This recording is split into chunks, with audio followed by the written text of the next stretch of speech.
Well, from politics to health, when you go through menopause, and when you do that, it could affect how long you live. Joining us with results from a new study from UCSD is Dr. Sabrina Fabi. Dr. Fabi, great to have you. Nice to see you, Jen. All right, so what did researchers find when they looked at a woman's reproductive system and longevity, how long they lived? Well, this was an interesting study because we just covered centenarians last week and those that are greater chances of living longer. And so this study found that those who end up going to puberty later in life, considered 12 years or later, or those that went into menopause later in life, being 51 years of age or later, tended to live into their 90s. They had a greater chance of living longer because of a decreased risk of stroke, cardiovascular disease, and a decreased risk of osteoporosis, thus leading to decrease in fractures. Yeah, that's so interesting. So you kind of hit on those, a couple other cardiovascular benefits, for example, but can you talk a little bit further about really what the benefit would be to going into menopause later? And are there things we can do to sort of prolong it, I guess? Right. So just like I do every single day trying to basically prolong or avoid the signs of aging, menopause is just another sign of aging.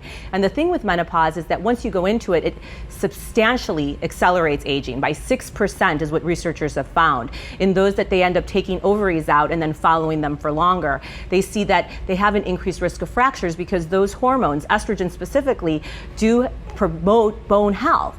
And so what we're finding is that if you potentially replace those hormones, that you can potentially make cells more youthful. And we try to do this all the time with procedures for those that can't do hormonal replacement, because hormonal replacement is not for everyone. It's typically indicated in women that have only been in menopause for 10 years or that are no greater than 59 years of age.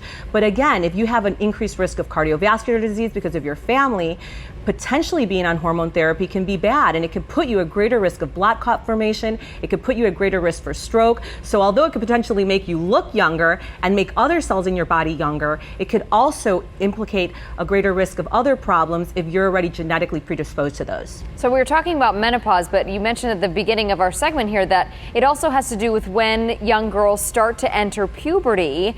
And I mean, I know I've seen this just even around our society. It seems like girls are going through, and boys too, essentially going through puberty and starting that a little bit earlier than I feel like they used to. In 1860, the age of going into puberty was 18 years of age.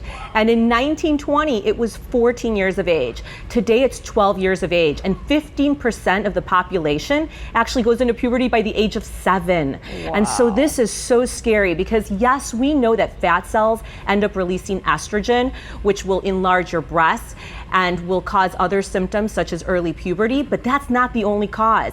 In studies done by the CDC and others, they have found that estrogen releasing or similar substances that mimic hormones can be found in anywhere from pesticides to cosmetics that we apply on our face to the foods that we eat. And so we're getting this supply from our external factors, and this is accounting for this increased rate of puberty that we're seeing in much younger patients. Yeah, not to mention, as we saw in that graphic there, 20% of kids are considered obese, which also increases puberty. Dr. Fabi, thanks so much for being here. Thanks for having me, Jen.